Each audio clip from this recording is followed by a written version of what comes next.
Welcome to the Rotary Times Show, a public service program presented by Rotary District 7610.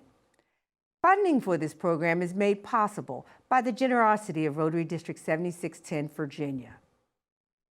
On our programs, we talk with Rotarians and community leaders and discuss how Rotary International builds partnerships to support local, national, and world communities.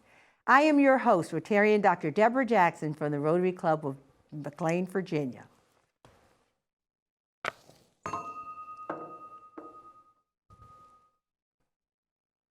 Today, we're speaking with the new president of the Rotary Club of North Stafford, Virginia, for the Rotary year 2020 through 2021. He's here to talk about his new role as president and his vision for the club in the North Stafford area. Please welcome President Shawn Lumpkin. Thank you very much. Welcome. I'm glad you're here today, and let me congratulate you on your presidency. Thank you. I've been there, know what the job entails, so I commend you and welcome you to a whole host of other leaders, distinguished leaders in the district. So welcome. Thank you very much. Yeah. Let's talk about Shawn. Who is Shawn? Before Rotary, who is Shawn? Shawn is an Army brat. Okay. My father spent 26 years in the military, retired as a full colonel. My mom spent 32 years in the civilian side. Oh, okay. I have an older brother, Nathan. I am married. My wife, Marnie, is a Rotarian. I have a son who is a plebe at West Point Military Academy. Oh, my goodness. And my daughter, who is in 8th grade and is probably on the same path from an educational standpoint, maybe not West Point, but she talks about it. All right, good for her. And from a professional standpoint, I'm a human resources professional for Sheehy Auto Stores. Okay, great. Human relations, that HR professional right now is critical in most of our organizations. Yes. So I commend you on that work as well. How do you get involved in Rotary? So kind of funny, we met Renee Laws. Okay. Who is our area governor. Yes. But before that, she was with us in ROTC. Our sons were together in Air Force JROTC. Okay. And one day she was talking to us because my wife and her served on the board together and said, have you ever thought about Rotary? And so we kind of laughed because I have family members who are Rotarians. Okay. And so she has a way of persuading. Yes, she does. Yes, she does. So we eventually joined Rotary, and almost 4 years later, we are still in Rotary. Wonderful. Doing our service. And you're now leading the club. And now I'm leading the club. Yes. And I understand your wife is also a leader in your club. Yes. So she has been the secretary. She also helps Renee out from an area governor standpoint and things of that nature. So yes, our club, believe it or not, is comprised of 60% women, 40% men. Wow. And so I am actually the only male leader on the board. On the board. And the rest of them are women. And that's okay by me. Because you know who's doing the work. Yes, I know who's doing the work. That is correct. They keep me straight. That's great. Well, it's good to hear that it is a family affair. Yes. And that's what Rotary does. Rotary is a family, so Yes. that's great to hear. And you told us a little bit about your club, and you've also told us about the leadership of your club, which is pretty much all female, which is remarkable, but great, to hear that is, I know that's one of the things Rotary is taking a look at as well, as they look at the culture of our organization is, how well are we doing in the very demographic group. So thank you for sharing that. Tell us about some of your club's service functions. In other words, how do you ensure that your meetings are running effectively and your speaker programs? Tell us a little bit about that. So, when I came in, we've always had a person trying to manage speakers. Okay. So I actually had somebody become the service district or the service chair for our club. And she works with, we have 2 historians too. And so between the 3 of them, they work together in finding speakers for our club. Wonderful. And so that has become very effective for us. Oh. Not only do they, get speakers, but they do service projects. And so This year we have started to ramp up some more service opportunities, also social distance service opportunities. And so it's been very, very beneficial for our club because obviously COVID has changed the dynamics of how we meet as a club. In fact, that was going to be a next question to you. Talk to us about that, because we hear that a lot throughout the district, that clubs are, faced with some challenges now. How has it impacted your club? Yeah, so it has, because before COVID, our club met 2 evenings and 2 mornings. Okay. And so we were at a library for the morning meetings, and the evening meetings we went to Augustine Golf Clubhouse. Obviously, not being able to meet in person has challenged us dramatically. Thanks to the district and using Ring, we've been able to successfully continue to meet. And then with Lena Barros, who's our service chair, and Bob Solemn, who is our historian, they've been able to get speakers and do things that we do outside, like we just did a service project at Whitewater, so we did cleanup, from an environmental standpoint. We've, gotten turkeys and given it to Serve, which is a food bank. And so we've been able to utilize technology. Okay. And so that, I think, is critical to keep us engaged with other individuals who are interested in Rotary. How do you ensure that all of your members participate in a virtual format? It's difficult, right? I'm not saying that our club is perfect. It's about engagement and having engaging topics. And so having the diversity behind the areas, like we had Dr. Newman, who from Mary Washington Hospital, come and talk to us about coronavirus. We've had Friends of the Rappahannock talking about environmental. Lena Barros is, with E3 Kids is a part of their board. So we do things, we kind of diversify and, keep everybody interested in the topics. That's wonderful. That's wonderful, because that's the comment I hear from a lot of the clubs is, I just can't get everybody on. And I'm sure technology is challenging for some groups also, so that doesn't help when, some people, that's just not a medium that they have learned to navigate just yet. So I hear a lot of challenges around technology. And there's training involved, so yes. Good. Do you offer that to your membership? My wife, Marnie, is, so she has her own business. Okay. And part of the things that she does for a living is use Zoom and Ring and things of that nature, and she does social media. So, when that came out, I was like, hey, give her a little wink. Hey, I need your help. There you go. And being an active Rotarian herself, she said, what do you need? Yes, that is correct. That's wonderful. Tell us about a community service project. You just mentioned that you all are actively involved in some. What are some that you really cherish that you maybe can't do this year, maybe pick it up again next year? But what are some of those? We try our best. Serve is big for us. So our chaplain, Mike Elliott, who passed away this year, was the director of Serve. Okay. So we put a lot of effort into continuing our service with Serve, the food bank, giving funds so they can have toys for kids in our community, things of that nature.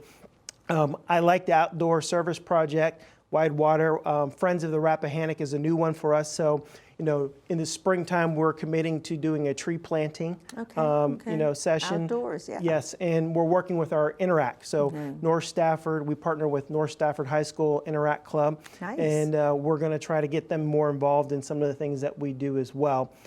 We just had Flags for Heroes. Which we are really excited to do. Usually we do it early in summer, but because of COVID, we had to push it back. But we did it during Veterans, and so we celebrated, veterans, first responders, and now this year we actually added in medical professionals. Wonderful. So we celebrated them as well. So we're still going at it from a service opportunity, and all of them are important because we're people of service. So. Yeah. Wonderful. That's good to hear that you all, because I know you all were doing, you're noted for your dictionary project that you were doing with the schools in the past. I used to always be envious of that. And I know you do a lot of cleanup around the area too. So that's great to hear because we know the environment is important. Right. You know. And we still do things with E3 Kids where we collect books and send them over, to Kenya. And Oh, nice. and so we've done some other things for foster care and collected school supplies to give to foster children in our local area. So we So like you to work with the social service agencies to No, identify somebody kids? has a connection Wow, with that's usually the case. an organization, and we jumped at the opportunity to help out. So Yeah. we have some great Rotarians in our club. Great, great. How large is your club? We're only 20 people, so 8 men and 12 women. So That's all right, but you're mighty. that's right. Tell us about vocational service. What have you guys been involved? Are you doing any scholarship programs or those kinds of things with the community? And because I heard you say something about Interact Club being a partner with them. Yes, so we do have 2 scholarships that we give out to North Stafford Rotary Club. Okay. Or at North Stafford High School, sorry. And, those 2 scholarships, we give one to a student who is going off to college, and we give one to a student who goes off to a vocational or technical school. Wonderful. How long have you guys been doing that? Ever since I've been in, there, so yeah. I don't It's a know how while. long before that, but we try to make a commitment because, as we know, young people are our future. And, whether they're in Interact or Rotaract, that's important for us to continue the process. Yes. Do you have many Rotaract members or? We do not have, connections? we have tried in Stafford, has been a challenge, but we have been working with Lena, who has a student over from Kenya, who's a Okay. Rotaract. And we've partnered with him on the Limu Cancer Center, Okay. where they've offered prosthesis, so we helped donate some funds to that. To that. And so, but yes, in Stafford, we don't have a Rotaract club that we are involved with. But you sounds like you have an active Interact Club. Yes, that is correct. So that is wonderful. I'm glad to hear that because that is our future too. So That is correct. keeping those guys engaged.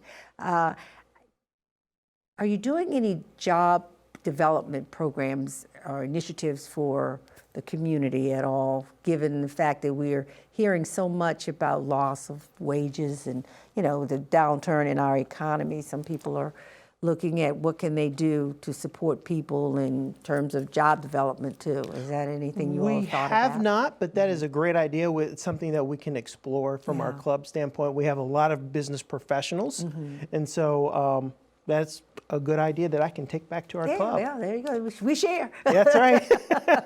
There you go. Well, that's good to hear. I'm always excited to hear what clubs are doing and sharing because that makes the difference in what we do and how successful we are. We're going to take a short break, okay? And we're going to come right back and talk more with Shawn Lumpkin, the president of the Rotary Club of North Stafford, Virginia. Please stay with us. We'll be right back. We are this close. We're this close. We are this close Of wanting to to making history. This close to changing the world. We're this close. This close to making sure no child suffers a crippling disease. Ever again. This close. We are this close to ending polio. Ending polio. All we need is you. this close. If we don't act now, we may lose this chance forever. Help Rotary make history at endpolionow.org. Welcome back to the Rotary Times.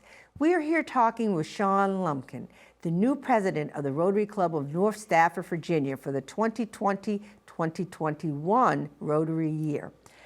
When we left, we talked about some of the activities that were going on in the North Stafford area around the high school and Interact and some of the things that you're doing there to raise awareness on COVID or jobs or just whatever's going on that's having an impact in your area. What have you all done recently or about to do maybe in the area of international? So it's interesting. When I first joined the club, Renee had a global grant with the Grace Center in Kazalunga, Zambia. And, that was for 2 years where we partnered with another club. And then right now we do a lot with E3 Kids. Okay. And so we're proud of that fact. One of our service chair is directly involved with E3 Kids, and we have donated some funds to them. And they work with one of the Rotaract kids who's visiting the United States. Okay. Has been stuck here in the United States because of know, COVID. because of COVID. But George has been instrumental in helping us learn more about Rotaract and where he's from in Kenya, and we have partnered with him in a couple different areas. So That's wonderful. You might want to have him come speak to some of the other neighboring clubs. Well, actually, tonight, after I leave here, he's going to be on a Zoom call with the Interact Club of the Fredericksburg Christian Oh, wonderful. School and the North Stafford High School Interact clubs together. So after here, I'm going to try to go home and jump on that Jump call. on that call. Well, I'm going to call you because I think I'd love to have him speak to my club. Oh, That would fair be enough. wonderful. We are a luncheon club, so Okay. he may have some time during the day, especially since he's stuck here anyway. Talk about one of the projects that you've been involved in, that you've personally been involved in, that has given you the most personal satisfaction. So the speech, essay, and this year music contest. Okay. So for the last 2 years, I've been involved with and been the chair with the speech and essay contest. And I enjoy education. My family has always pushed education. They've always said education is the one thing that somebody can never take away from you. And so I have enjoyed working with the middle schools and the high schools. Obviously, I have a middle schooler, and last year I had a high schooler. And so it has been a pleasure working with the local areas and watching how these young individuals are able to write and speak. And, you know, my son knew our club winner, the speech winner last year. Okay. And there was a winner from my daughter's school last year for the essay contest. Wonderful. And so I see, you know, for me, education is important, and seeing that and working with the students and seeing the excitement has been fun. Even though I'm president this year, I'm still going to do it. Even though I say I need help, I'm still going to need help. But, you know, I enjoy that. It's truly a project I love to work on, and music's going to be interesting this year. Wonderful, So, wonderful. We look forward to hearing the speech winner. I'm sure you might have the winner. well, It sounds she like went to you're doing- districts last Yes, year. yes, it sounds but- like you may have yeah. the winner. How does your family support you in Rotary? So, you know, it's a great story. Obviously, you know about my wife, Marnie, who supports me and is the secretary. But I have a father who's in a Rotary down in Florida, and my uncle who is down in Florida. I have on my brother's side, his wife, his family is in Rotary as well. So we're all Rotarians, and it's kind of funny because this year I actually attended one of my father's Rotary meetings virtually and got one of our speakers that I brought to the North Stafford Rotary Club. So yes, it's a family affair. Yes, it is. So when we talk about it, you have a Rotary reunion. Yes, that's correct. That is wonderful. Shawn, when we think about the motto, service above self, and you heard it quite because we recite it religiously, has that guided you as you think about your own business life, your work life environment? Is that how you still live? Yes, as a human resources professional, I am in the giving, you know, that's the giving profession.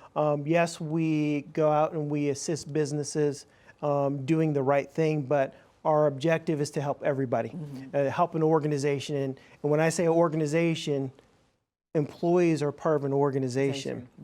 And so when you have happy, healthy, educated, engaged employees, you're providing a service to people. Yeah. And also for me, I do some pro bono work for some nonprofits.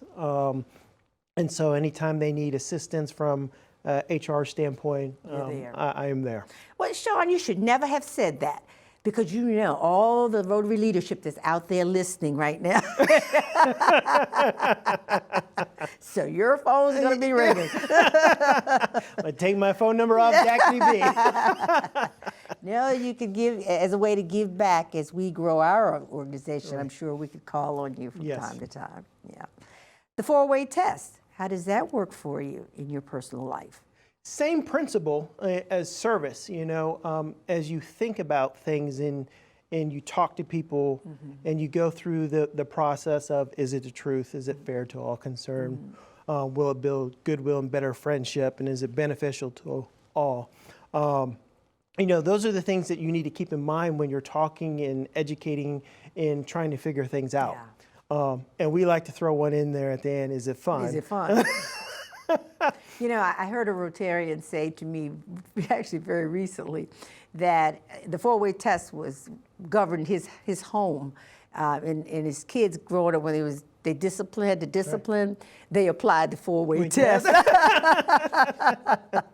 I said, yeah, there's a real Rotary family. That's right. Yeah. Given the new normal that we live in right now and operating in, what advice can you give to Rotary International or other clubs who are just trying to still build membership and still navigate the same waters that they were prior to the pandemic? I've been thinking about how we go about getting new members, because in the past we are all about connection, right? Seeing somebody, seeing a friend, and with the pandemic we have all but a lot of us have stayed home, right? And so I think what it comes down to is making sure that you still remain connected and educating people about the service opportunities that we have and how great Rotary International is. And so it's about engagement and connection. And that's the tough thing it's going on right now. Yeah. Are you finding that, and I know in my club, we had a couple of guests, by visitors that came virtually, and I was actually pleasantly surprised. One of them said, "I would like to join." And I think maybe it's just taking that risk and not believing that people won't come because they can't do the face-to-face. You can still engage people, do you think, even though it's virtual? And we, as Rotary, we have, e-clubs, satellite clubs. That's right. And so, it's not a foreign concept for us as a organization, but we're used to meeting face to face, and it is a challenge for some of our members. And keeping them engaged. So that's why service projects and finding those interesting speakers really, really do help. But it is asking us to reimagine. That is correct. What it might look like to build our membership. Do you have a red badge program in your club where, a program that allows people, like an onboarding program in HR world is onboarding. Do you have an onboarding program for your club? No, so we ask people to attend to get interested in Rotary. Then once they're there, our primary mission is to get them engaged. Put them in a position or a chair position or something of that nature to keep them engaged. And then what we do as a club is we ask them to attend RLI their first year. And obviously RLI is really engaging and gives people a perspective about Rotary that they might not have had. And so our club really pushes hard for our first year members to do RLI. That's a phenomenal concept. I never thought of it. I always thought people went like after they got entrenched in, then they would consider RLI. But I love the fact that you're putting it out there up front so they understand Rotary. What is Rotary? Yeah, wonderful. So your club, would you have about 100% participation in RLI amongst your membership? Well, we have a new member, so now we don't. But yes, we have a high participation in RLI. That's wonderful. And so we're very proud of that fact. You should be. But I would highly encourage. My wife and I have gone through all three. Renee Laws is kind of asked me, hey, have you thought about facilitating? I know. But it's intriguing. The three different sessions actually give you an in-depth perspective. RLI 1 kind of gives you the broad overview. By the time you hit 3, it's very interesting on how you can share and the impact of each different organization. You really get into, the weeds, as I say, and it's good because you get some great ideas. It is, yeah. I love hearing you talk about RLI. We need to put you out there so the clubs can do that. What are some of the other areas that you, from a club perspective as a president, your quick vision that you might have for your club this year? I know you have almost halfway through the year, but Right. Well, my number one vision for our club was service. Okay. Right, because with COVID and knowing that we would be not together, Right. my objective is to do something that keeps us engaged as a club. And it doesn't have to be, less than 6 feet. We can do some service projects and keep engaged as a club and be socially distanced and keep each other healthy. Great. Thank you, President Shawn, for sharing your vision, sharing your club today. And I'm sure my audience enjoyed it. I know I did. And we hope you'll come back, and give us some updates, especially because I know you're going to do some great things in the district, and you may be coming back who knows, as another officer. Okay. Funding for this program is made possible by the generosity of Rotary District 7610, Virginia. For the Rotary Times program, I'm your host, Rotarian Dr. Deborah Jackson from the Rotary Club of McLean, Virginia. You're welcome to join us at a Rotary Club in your area for either breakfast, lunch, or dinner. You can find a club near you by just looking us up on the internet. Many of our clubs are hosting meetings virtually or in some hybrid format. You just need to look us up for further details. Remember, as time goes by, our time is your time, and it's time always well spent. Please join us for our next program as we continue to celebrate Rotary's 115 years of service above self.